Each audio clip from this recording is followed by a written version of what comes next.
Going live. We're live. We're going. I don't know that we're all the way live yet. So this is sort of that transitionary period where we're pretty sure that we're live, but we wait for confirmation. My co-host has just danced out of the screen. I didn't realize you had stairs in your office, Barrett. I do. That's so I don't know where interesting. they go. Oh, man. Okay. Well, let's see. I think it's actually working. Yes, we got plenty of good dancing in this live stream. Okay. Welcome to episode 86. It is The Future Belongs to Creators. Today we are topping. Wow, I cannot speak today. This is going to be a problem for the next 30 or 45 minutes. Not a good day to podcast, apparently. Okay, it's 20 degrees outside, and apparently that is affecting my ability to speak and think. But today we are talking about paid newsletters. It's probably the most requested topic out of all topics. We're diving in. We have a lot of opinions, both pro and con. Mm-hmm. Anyway, join us for a heated debate. Ooh, we should do that. No, we won't actually, because we're both so nuanced. Would it kind of be like a cold debate? All right. Yeah, it's cold outside. Anyways. Okay. Anyway, I'm doing great. Thanks for asking. I'm gonna assume that's green on the red, yellow, green. I'm green. We've had a long couple of weeks. We did our annual planning last week, and on Thursday evening, we went down to Bend, Oregon, met some friends who came up from San Francisco. They are pregnant with their first child, so they've been very strict about distancing. We have also been very strict. We got to hug real humans. It was amazing. I went fly fishing on Friday, caught a couple of beautiful rainbow trout. It was incredibly cold. It was just as cold, but I was in cold water as well. And that was, yeah. I don't think I'll fish in the winter. I think I'll ski. Yeah, so it was a good weekend. Glad to be back at work. We've got the kind of like sunny fall weather right now. That's always beautiful in Portland before we get into the rainy 5 months or whatever. So anyways, life is good. Excited for the pod. Haven't been on in a little while. It's been a while. That's it. Yeah. How you doing? I'm good. I'm going on vacation tomorrow.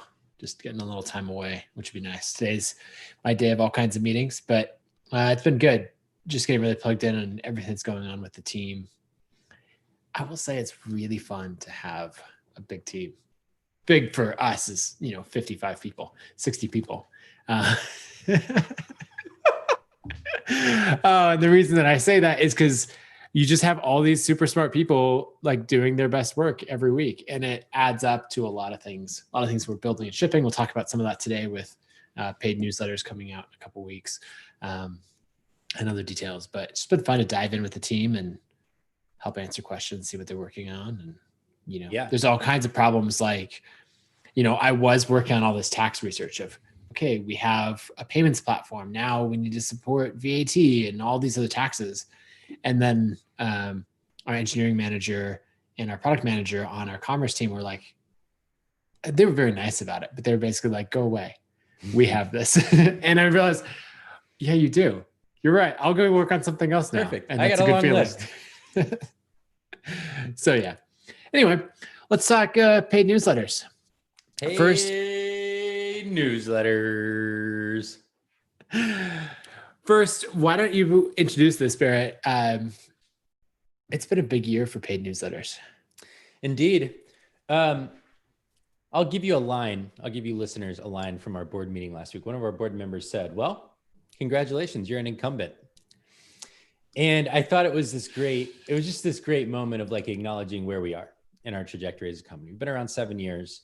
There are plenty of email companies who have been around much longer. But we're continuing to build ourselves into more of like an all-in-one creator platform, creator marketing platform, maybe to be more specific. And he said this line because we were talking about our continued growth and like thinking about existing players in the market and new players in the market. And what are we going to do from a strategic standpoint? Like, how do we maintain focus, but also make sure we kind of protect our space in the creator market? And one of the things we talked a lot about was this new entrant, right? We've talked about them before. It's a company called Substack. They came into the market this year, funded by Kleiner Perkins, Andreessen Horowitz, whatever, probably all of them. And they've got that like Silicon Valley buzz. And one of Silicon Valley's favorite things is to define what the next big thing is. And we've kind of made fun of it this year that like they've said newsletters are the next big thing, you know, email and paid newsletters specifically, next big thing. And I'm like, okay, I guess, like, you mean the past 20 years this has been happening and y'all are just figuring it out? There's a business opportunity. But one thing that they did really well is paid newsletters. It wasn't just newsletters. It was that Substack came in and said, we're going to allow you to get paid directly for writing content. And they have focused really heavily in kind of the venture capitalist, Silicon Valley space, and then like reporters who want to go independent. Mm-hmm. And they've carved off this really nice niche. And that has started this conversation around, oh, like people are like, oh shit, I can just write my normal email newsletter and I can get paid for it. And in some ways, it's just building on this concept that I think Patreon started with, which was get paid for what you already do. It's this idea of patronage, or people who support art because it should exist in the world, or support literature because it should exist in the world. It's existed way back, like probably beyond this, but definitely back to the Renaissance. This was a really popular concept, right? Of it was typically wealthy people, but just generally people who valued art directly funding the creation of that art. And I think we're seeing that come to newsletters now. And so there's been this big spike in interest of, okay, so number one, a newsletter doesn't feel like a huge barrier to entry. I feel like I could maybe do that. And number two, if I can get paid for it, that sounds amazing. So let me see if this is something I want to do. So we want to get in today to why has it become big? Like beyond just there being the option, why has it become big? What are we seeing with it? And then get into kind of some of the pros and cons of starting a paid newsletter. But anything you want to add just for the overview of the topic? No, I think just diving in, it's always interesting to reflect back on how things play out versus expectations, or that kind of thing. The first thing that came to mind is something that I think I was wrong about, or we'll see how it plays out, is people are way more willing to pay for a newsletter directly than I expected, like on a subscription basis. You know, as far as the number of people that I talk to who have, say, 5,000 subscribers on the list, and fully 10% of them are, you know, paying for the paid version at, you know, $10 or $20 a month. And that's a higher conversion rate than I would have expected if I were sitting down a year ago and planning out like, oh, I'm going to launch a paid newsletter. And I've seen enough examples of this that's like, wow, it might be because this is a new trendy thing and everyone's trying it out. Or it might be that there really is this strong willingness to pay for quality content on a consistent, on a consistent basis from creators that you really enjoy. Yeah. Yeah. And it's interesting to think about that. You know, one of the things that I've really tried to couch this in, like, I always want a framework for thinking about things that's broader than the topic itself, or an individual company or an individual newsletter. And the way I've been thinking about this is that paid newsletters fit into a budget category. So I always think in terms of buyer behavior. What budget category do I fit in their mind? Like, what is the buying decision they're making? And there's, for years and years, been a budget category of media. And if we want to limit it to written media, it would be newspapers, books, magazines, like all of that is the same budget category for most people. And then if you want to extend it further, I think we're seeing some overlap between that and then like cable, Netflix, Hulu, like all of that gets couched into media. And now we've got things like YouTube and Patreon and all of these online media that you can pay for as well. And so what we're doing is we're just expanding this category of what media is. And there's two things that happen when that happens. Number one is you expand the market for paid media. So more people become willing to pay for it as the media becomes more attractive to them. So someone who like pays to get the New York Times or the Wall Street Journal on their doorstep every day may not be the audience for a paid newsletter. Some of them might, but for maybe a younger audience where they are primarily reading everything online, they might say like, well, actually, I really enjoy getting curated news from this guy over here, this woman over here, rather than some institution that I don't trust as much or something like that. And so what I think we're going to see is this big initial enthusiastic bump of subscriptions and people paying for them, and then fatigue. Because I think what people will realize over time is what keeps people paying for something is a habit. Mhm. And when you pay for lots of things, like I did this with magazines for years, I got Wired, Entrepreneur, Inc., and maybe one other, The Economist. And what I found was that it just progressively led to more and more guilt. I was paying for these things. They were being printed Right. on natural resources, which is paper, and they were just sitting in a stack, and they were a mental to-do list. And I felt so much relief when I just canceled them. It's like, you know what? I don't have to get these magazines. And if I really want them, I'll pay $9.99 or whatever it is in the grocery store, because yes, it might be more expensive, but I get to opt in instead of constantly having it flooding me. And so I'm going to be interested to see if we actually see it kind of drop back off and level out to a fairly reasonable number of subscriptions that a given person has that fits into that budget category. They're not stretching to do it, and that fits their consumption patterns over time. And that'll get into some of the pros and cons too. But I'll be interested to see the kind of curve of the market. Yeah, for sure. And I think that one thing to make clear up front is that we're big believers and big fans of paid newsletters, and we'll get into a lot of the reason why.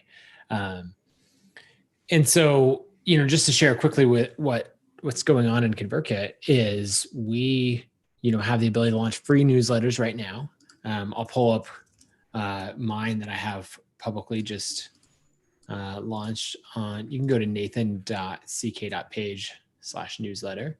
Right. And so now in ConvertKit, as of, 4 weeks ago or so, you have the ability to, without an extra site, publishing in a different place, you can come in, publish your newsletters, have them, show up here. And if you dive into one, it's got the full post ready to be read and shared on the web.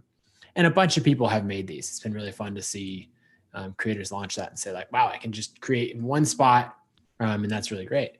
Now, the next thing coming on November, let me make sure I get this date right. Yeah. November 9th is we are launching paid newsletters, and not just paid newsletters, but all of recurring payments, right? Where you could sell access, you could do recurring coaching or anything. But the use case we're primarily focused on is a paid newsletter where I could have my free version and then someone opts into a paid version. And we're doing it in a way that's really flexible for a lot of different creators. So you can actually create your opt-in funnel, right? If someone subscribes to the free one, and then on the thank you page for that, it says like, hey, upgrade to the paid version right here. If they don't, you could, have automated emails that follow up later, having little pitches to the paid version, stuff like that. So like everything we do with ConvertKit, it's going to be really powerful and, powerful, flexible, all of that. So that's coming soon because we believe in paid newsletters long-term. But I want to dive in and say, like, just kick off with, why you should do a paid newsletter, why you shouldn't, and then we'll kind of balance those back and forth. Because I think the biggest reason, and this is Barrett, something you've talked about a lot, of why you should do a paid newsletter, like why it's such a great thing, is you can just get paid for the thing that you want to make. Instead of saying, I want to write the best articles on this topic that anyone has ever read, but I need to make money, so I'll also write this ebook or I'll also produce this course. But like the articles are the thing I want to make. That's sort of the split between two different directions. Mm-hmm. Whereas paid newsletter, you can say like, look, I want to, my fans are going to read my stuff. They'll pay for it. Everyone will pay $10 a month for it or whatever the price is. And that's the way to go. I get paid to make the thing that I want to make. And it's a clean, simple business model. Yeah. Yeah. And I think that's the most attractive thing about it. Right. And you can do all the math on, if I get this many subscribers at this number of dollars, like I can make a living doing this. And here's the thing you have to remember. People are not just paying you because you write regularly. Or actually they're not paying you for just the idea, right? They're paying you to write regularly, and not just to write regularly, but to write good stuff regularly that provides them value. And so that would be the first reason to do it, right? Is if you have a writing habit and you are good at it to the point where people say, I would pay you for this. And maybe they haven't said it explicitly, but you could see it from your engagement numbers or kind of the degree of comments or replies you get to your emails or something like that might be good indicators that you have a good written style and that caters to just kind of how your mind works. And so there's two ways I think about this. One is curated content. One is original content. Curated content is and someone made this point in the chat, like let's say you're an epidemiologist right now and you are deep in the scientific research, like you subscribe to all of the stuff, maybe through your institution, you see all of the publications coming out about the studies being done and the vaccine trials and like the spread of the virus and where the hotspots are and all of this. My mother gets one of these newsletters every morning. It's like, here's the numbers, here's what you should know. That would be a great example of being a curator, right? You have both the expertise to filter and you have access to all of the information that you're already consuming anyways. You might as well just reflect the best stuff back to the people following you. The second is original content. And original content is way harder. I think curator, it takes taste, it takes time, and it takes access, right? Those things are challenging too. And to be a great curator can be really, it can be its own set of expertise without a doubt. But original content worth paying for is quite challenging. Someone else said that they subscribe to Stratechery by Ben Thompson, and he's been at this a long time. I mean, he was the use case for this, right? Right. He was like the original thinker, which is a great insight into his mind because a lot of his content, it's based on other stuff going on. It's kind of like this mix of original content and curation. But he says it, Stratechery, strategy, tech. That's what it is. And he's got this strategic mindset on what's happening in the tech industry that breaks it down so that you're getting exposed to ideas and an opinion on those ideas or an opinion on activity in the industry that you can trust. So that original content, I think that takes longer to be able to do well. And that's why you see like in the news industry, right, which is the best approximation for paid writing that we have. Another one would be books. But in the news industry, you see people that they like local news beats reporting on, you know, crime in the city of Wichita or something like that is where they start, or weather.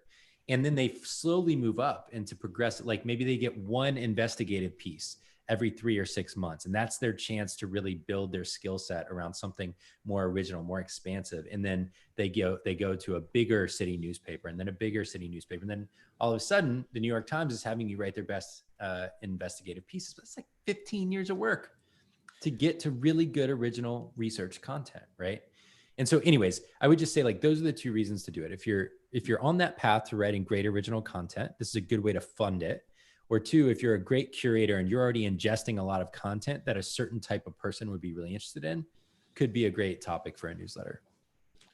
Yeah, and I think the last reason that that we have here of why you should write a newsletter is if you want to try out a new business model and understand how the creator economy is changing. We're going to see more and more of these things change over time. We saw it when Patreon came on, right? Of like, wait, I can just give some behind the scenes access and or even just have people support me, and that works. I don't have to sell them something necessarily. And I think that was really freeing for a lot of creators, particularly in the music space or YouTubers or other markets. And you're like, oh, that's so much easier than coming up with new products to sell. And so I think a lot of people tried that out. A whole portion stuck with it and said, yes, this is for me. A bunch of others said like, nope, I'd rather sell courses or, digital downloads or books or, my music or whatever else. And so I think the same thing is going to happen here. I think it's worth trying if you're interested to say like, okay, I'm going to do a paid newsletter. Would be interesting. And the thought, maybe I'll ask this as a question since I don't have clear thoughts on it right now, is how would you best try it out? Like if you're saying, I want to do this and I have an audience, let's say we already have 1,000 to 5,000 subscribers, right? We have traction. I have habits as a creator. So like showing up consistently is not going to be, a huge challenge. I've demonstrated that I can do it. But how do you try out that business model and say like, I want to run it for 3 months, 6 months? I think in some ways you're kind of doing it right now. You've been doing your weekly newsletter. I think I would start with a free newsletter. I would see, do I have enough to say in a free newsletter every week for, let's call it 12 weeks, would probably be like, can I do it for 3 months? And I would start by curating. And I think this is an interesting concept that you might be able to use because someone asked in the chat, for example, Nikki asked, does making the newsletter paid reduce its reach and utility as an audience growth tool? It's like, yes, without a doubt, making it paid and gating content reduces the reach of that content. But the goal of paid content is not reach, it's getting paid, right? And you definitely want to get paid by as many people as possible, but you inherently have to understand there are two things you're doing. there's the product you're selling, which is the thing people are paying for. And then there's whatever is supposed to get the reach. Sometimes they're the same. Sometimes they're different, right? And we can get into a couple of examples of paid newsletters that do this well. But I would start by doing a curated newsletter. So, maybe in my case, it would be, like I did how to find a meaningful job workshop a while back. And if I wanted to only go towards that audience, maybe I would go curate the 8 most interesting jobs on the web this week for people who care about finding meaning at work or something like that. I wouldn't actually do that because I'm not interested enough to care, but it would be a really good experiment to see, could I grow an audience around that, where it's like this very specific, talented, like purpose-driven person is the person on the list, and I send them jobs. And then maybe the paid newsletter later, if I complete that experiment of the first 12 weeks, becomes original content about meaning at work, or something more broad than just this jobs thing. And so I think understanding the job to be done of the different types of content you're producing, you have to be the best at producing the paid stuff, because without the paid stuff, the marketing and the reach stuff doesn't matter. Yep. Well, let's dive into that on reasons that we wouldn't recommend launching a paid newsletter, because that is our first reason, is your best content is hidden behind a paywall. So it makes it much harder to grow your audience. So normally you write some incredible piece and you put it out there. This is like the level of quality that I think of when I did my ladders of wealth creation, where like I want to be putting out that quality of content. And, so you do that, and then you're torn. Like, I want that to be free so we can go to as many people as possible, but that's the quality that people are paying for. So if that's free, then is the bar even higher for the paid group? And you're stuck in this world where it becomes much harder. And we've heard this from a lot of newsletter creators who have said, hey, I grew my list to 10,000 subscribers. I launched the paid version. It went really well for a while, but I noticed that this curve that I got, actually, I can think of one specific creator who I won't name specifically, talked about an S curve in their list growth, where they had this crazy growth. They went paid and they got still growing, but that the middle part of the S curve, and they went, actually, I care more about the total reach right now rather than the income. And they went free again and picked up their, the last part of the S curve. And it's a huge issue, and you would need to have a good strategy for how to continue to grow your list when your best content is behind a paywall. Yeah, I think so. So I guess you have to know the purpose of each piece of content that you're putting out and what your ultimate objective is. Is it to get paid? Like, is your business model going to be a newsletter? Or is your newsletter a marketing channel for another business model? It's a really important distinction to make. And if your newsletter is how you're going to get paid, then you're going to need marketing channels to grow your audience for it. So just understand that. And those things are sometimes different. Yep. So getting into kind of other reasons why not to. Number one, recurring revenue seems like an amazing business model, or not number one. This is like number 4 or whatever we talked about. I think I talked about this the other week when we were going through our teammate Ben's paid podcast idea. It was very similar, right? Well, recurring payments are awesome. Totally cool. It seems like you can just keep doing what you're doing and get paid more and more as more people pay you. But what a lot of people don't realize, especially if you haven't had a recurring business model before, is that you also lose customers every month. And so what you'll find is that, like, let's say you have 10 paying subscribers to your newsletter for $5 a month. So you're making $50 a month. You think, well, if I just add 5 or 10 new subscribers a month for the next 24 months, like 2 years from now, I can quit my job. I don't know if that's actually how that math would work out, but conceptually, you get it. But what you don't account for is that every month between now and then, 3 people are going to cancel. And so to get to 20 next month, you don't need to add 10 when you're starting at 10. You need to add 13. And then when you add 13, there's 20 next month. 6 people cancel now because it's the same cancellation rate. And so now to get to 30, you need to add 16 the next month. And that is what gets hard about a recurring model, is providing value to people over and over and over. And so that's why you see things like annual payments, because it locks someone in for a year. And in exchange for that, you get a discount. But all the math is on that is, how long do I typically keep someone paying me when they're a paid subscriber? And can I get close to that by just charging them upfront for a year? And typically it's worth giving a discount because it's worth more to you to have someone locked in than it is to see if they're going to pay you over, let's say it takes 8 months. Like you pay the equivalent of 8 months to get an annual access, but a person only stays around on average 6 months. Well, that's why the annual is so discounted, is because they'd rather get more total money from you, but make less per month. Because at the end of the day, there's always a lifetime value, which is the equivalent of a one-time purchase. Yeah. I don't know if that actually made sense, but hopefully. It's one of those concepts that for anyone listening, if you didn't fully understand it, it's worth diving into more, because it's one of these very core things in business. And that's why, back when membership sites were really popular, right? It's like, oh, I'm going to charge $50 a month for this instead of, say, $500 for the course, because now I have this recurring revenue. And what a lot of people found is that the lifetime value, people will only stay for, say, 6 months. And so it came out to $300 instead of $500 if they just charged up front. Mm-hmm. It can be really hard to sell recurring products. And then, what becomes even harder is the treadmill afterwards. And we touched on this a little bit already, but just asking yourself, why did I get into this? Did I do it because I wanted a direct connection with my fans and I wanted to show up every week consistently and provide value to them, which I think is absolutely true.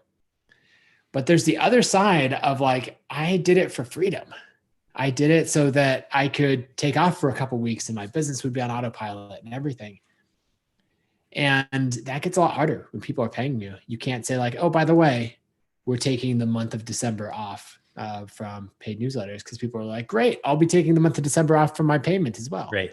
And some will be like, awesome, I'm in it for the long haul, but you'll have this like, oh, it's Monday, my Tuesday newsletter goes out tomorrow. Is it ready to go? Side note, mine was ready yesterday. So just, but that's a rare thing, right? Yeah. Thank you, Barrett. Thank you. And so you end up having this obligation when maybe you got into it for freedom. And so then you're thinking, okay, for me to take a vacation, I actually have to get out ahead. Mm-hmm. And that gets even more challenging. Yeah. It ends up being like, if I'm going to take a week-long vacation, I need to be 3 weeks ahead.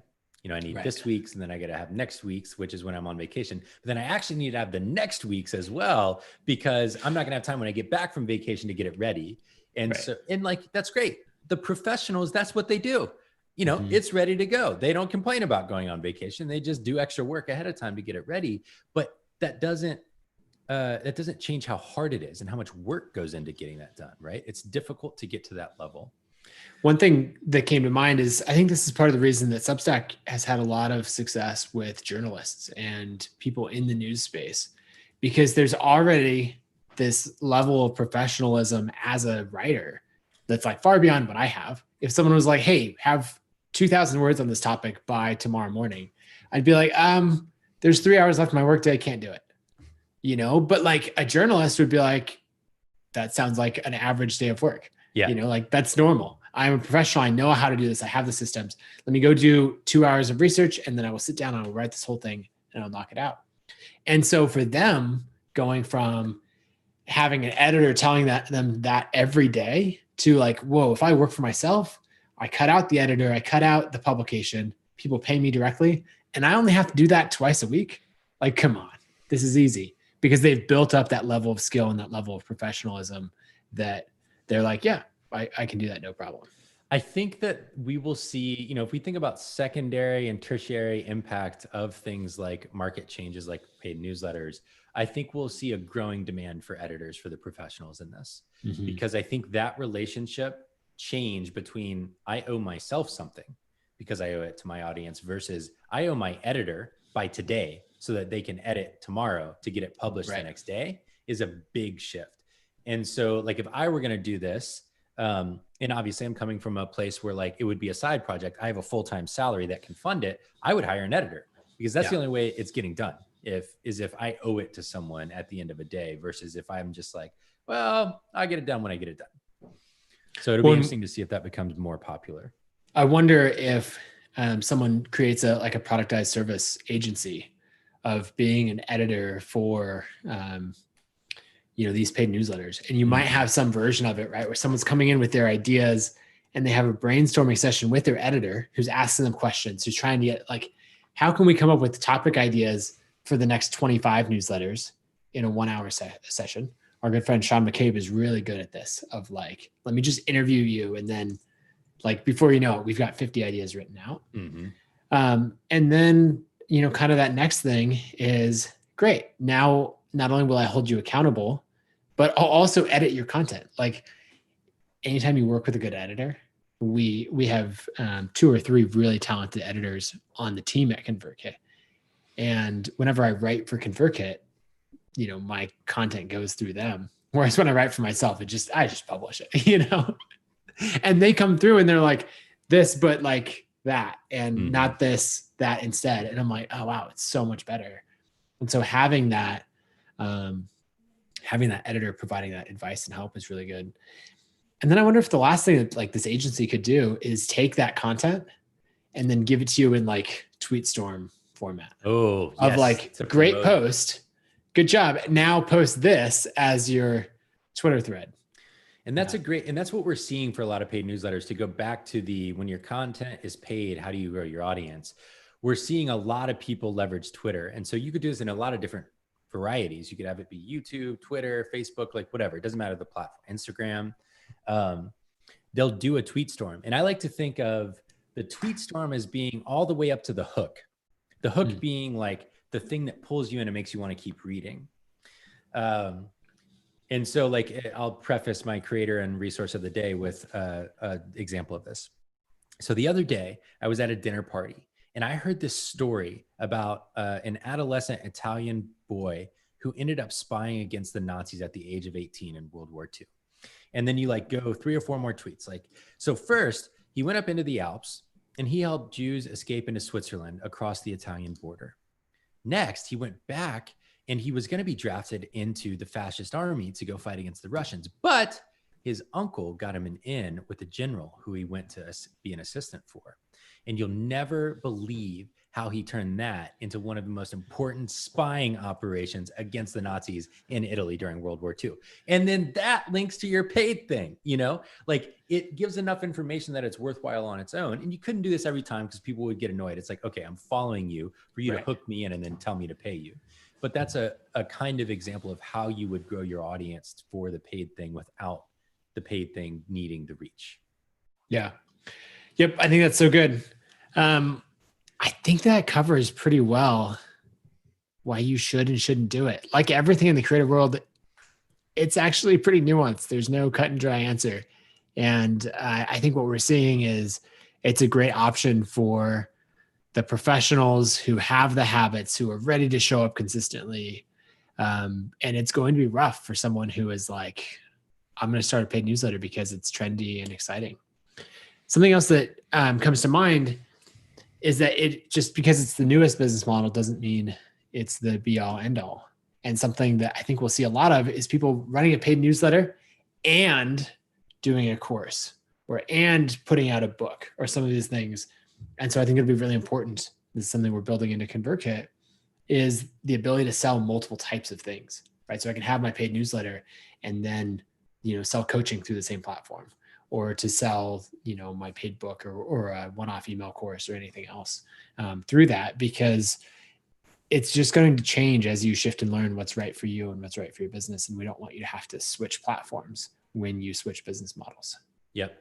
It's no easier. It's no harder than other business models. It just takes commitment. And I think, if we really had to break down our base level advice, regardless of what business model you're using as a creator, it would be pick one that you're ready to commit to, because it's going to take time to build it up. It's going to take time to earn a full-time living from it. And you should do the one that most caters to your habits as a creator and to your particular industry or vertical. If you're a photographer, or if you're a journalist or whatever, that might change what business model you should pick. So just because it's new, to your point, doesn't make it best.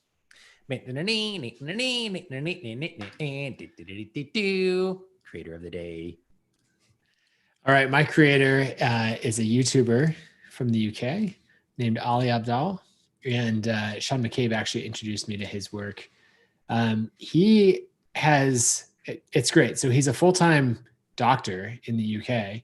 And then on the side, he goes and creates a YouTube channel about how he studies for exams and productivity and all this other stuff.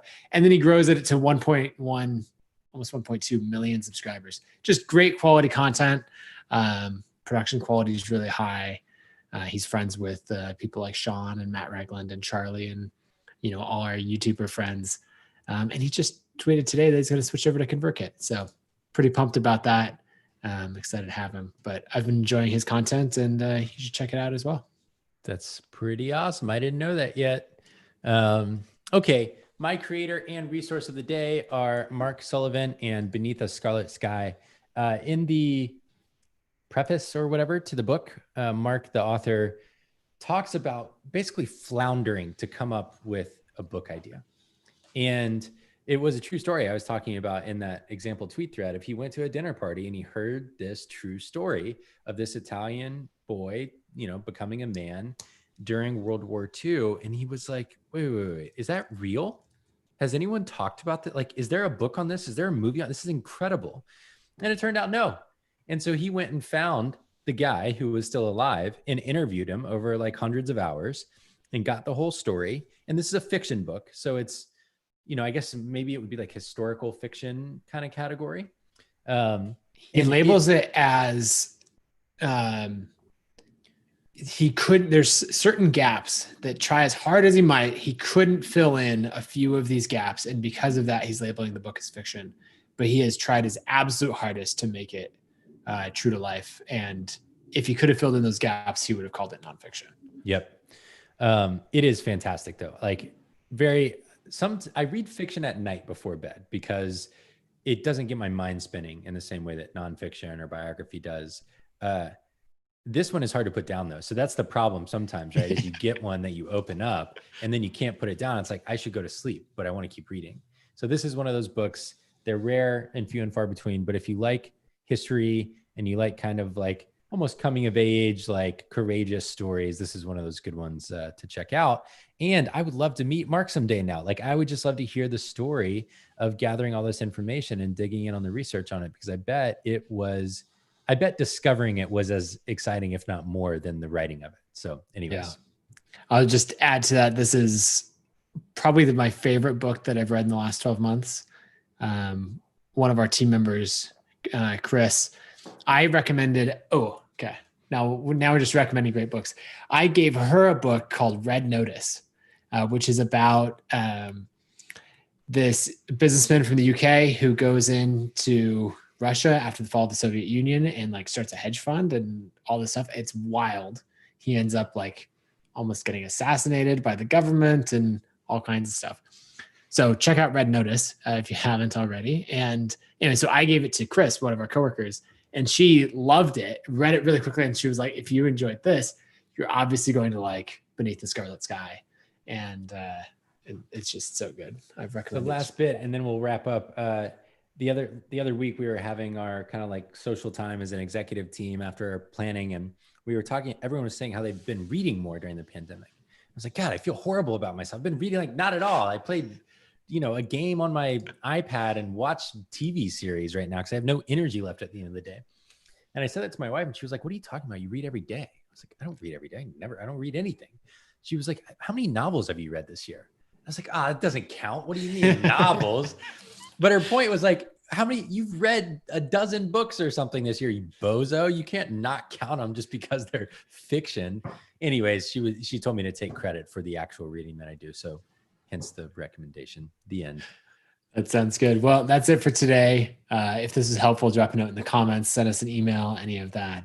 And stay tuned for paid newsletter features launching in ConvertKit shortly.